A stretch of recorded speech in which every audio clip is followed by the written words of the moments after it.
Programme matinal La Connexion. En ce temps de confusion et de panique générale, vous avez besoin de vous connecter au trône de Dieu et de maintenir la communion avec le Seigneur. Cette émission, c'est un temps de connexion divine. Gloire à Dieu. Merci beaucoup parce que depuis un certain temps, nous cheminons ensemble et je prie que ce soit des moments de rafraîchissement, un moment de la touche de Dieu, un moment de la grâce abondante de Dieu dans votre vie au nom de Jésus. Baissons la tête pour la prière. Papa, merci pour tes merveilles dans ta parole. Merci pour ton amour ineffable. Merci pour Jésus que tu nous as donné, le libérateur, le grand, le tout-puissant. Que toute la louange et la gloire te reviennent au nom de Jésus. Père, merci pour la réponse. Au nom de Jésus, nous avons prié. Amen. Gloire à Dieu. Aujourd'hui, nous considérons notre étude numéro 8. Alors, vous vous rappelez du plan de Dieu, vous vous rappelez des prophéties, vous vous rappelez, on a parlé des merveilles dans le nom de Jésus, des merveilles dans son toucher, les merveilles dans son sang. Et nous voyons que Jésus lui-même, c'est Dieu personnalisé qui fait des choses extraordinaires dans la vie des hommes. Aujourd'hui, nous considérons cette étude numéro 8 qui est la description du Sauveur du monde à travers la lettre E de son nom Emmanuel. Alors je voudrais rattraper ce qui avait été raté parce que la fois passée, on a oublié la lettre L. La lettre L, c'est le libérateur, la lumière. Gloire à Dieu. Et nous reviendrons dans les détails. Aujourd'hui, nous parlons de la description du Sauveur du monde à travers la lettre E de son nom Emmanuel. Nous pouvons nous amuser à prendre la lettre de l'alphabet. Vous prenez de A jusqu'à Z. Vous verrez que c'est seulement quelques 4 lettres que vous aurez des problèmes pour allier cela au nom merveilleux de Jésus ou au qualificatif apporté à Jésus. Sinon, le reste, là, vous verrez que tout, c'est pour dire que Jésus est tout.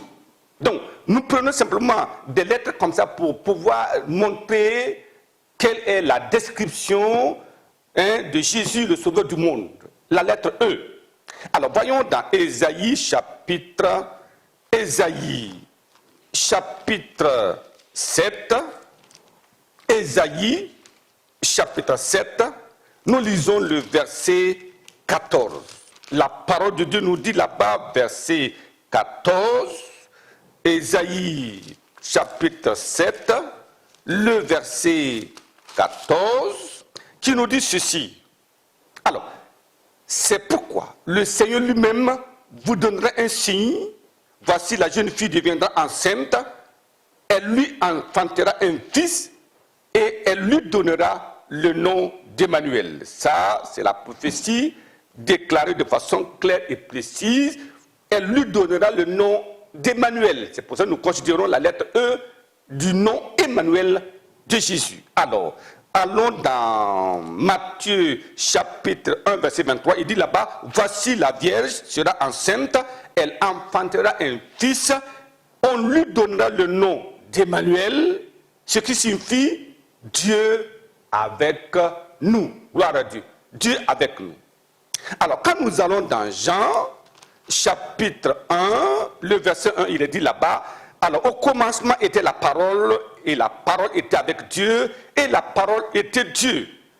Alors, c'est extraordinaire, et la parole était avec Dieu. Au verset 14, il dit, et la parole a été faite chair, donc vous voyez l'incarnation de Jésus, et elle a habité parmi nous, la parole, cette lumière pleine de grâce et de vérité, et nous avons contemplé sa gloire, une gloire comme la gloire du Fils unique venu du Père. C'est clair, la parole de Dieu nous donne la description de qui est Jésus. C'est cela, la gloire du Fils unique de Dieu. Alors, voyez, Dieu, c'est l'être suprême, c'est l'être unique, possédant seul l'immortalité, appelé en hébreu selon les attributs de ses relations. En hébreu, on l'appelle El. Vous voyez, El. Alors, El, qui veut dire le puissant, extraordinaire. Voyez, Jésus est le puissant. Voyez, son nom opère des miracles. Voyez, son toucher opère le miracle. Alors, son sang opère le miracle. Sa parole est irrésistible. Alors, deuxièmement, il est aussi c'est Elohim. Elohim nous donne la déité de Christ. Elohim, qui veut dire, dans son sens absolu, qu'il est Dieu. Elohim. Alors, dans le sens singulier, Elohim, il est Dieu. Troisièmement, on peut aussi l'appeler Eloah. Donc, Eloah, c'est le Dieu suprême dans son sens pluriel. Ça veut dire quoi? Dieu le Père, Dieu le Fils, Dieu le Saint-Esprit en un. C'est ça le mystère. Alors, quand les gens disent, mais comment alors on peut avoir toi Dieu? Mais quand vous êtes une personne, vous avez vous-même, vous avez votre corps, vous avez votre esprit, votre âme. Est-ce qu'on peut distinguer entre les trois choses et dire non, ça c'est le corps seulement, il n'y a pas l'esprit? Tout quand on dit Ézéchiel, c'est tout ça. C'est cela nous devons comprendre. Quatrièmement, alors c'est éternel. Gloire à Dieu. Alors, son immortalité, c'est-à-dire qu'il est immortel, éternel, immortel. Pas de commencement, pas de fin. Quand vous lisez alors Apocalypse chapitre 22, allons dans Apocalypse ensemble, chapitre 22. Nous lisons le verset 13. La parole de Dieu dit là-bas, je suis l'alpha et l'oméga, c'est-à-dire le commencement, le début, l'alpha et l'oméga, le premier et le dernier, le commencement et la fin. Gloire à Dieu. Donc, c'est pour dire que avant Jésus, il n'y en avait point.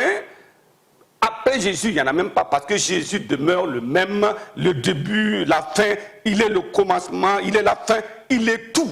Voilà pourquoi nous avons besoin de Jésus. Dans Exode chapitre 3, il est dit là-bas, verset 15, Dieu dit encore à Moïse, tu parleras ainsi aux enfants d'Israël, l'Éternel, le Dieu de votre père ou de vos pères, le Dieu d'Abraham, le Dieu d'Isaac, le Dieu de Jacob, m'envoie vers vous.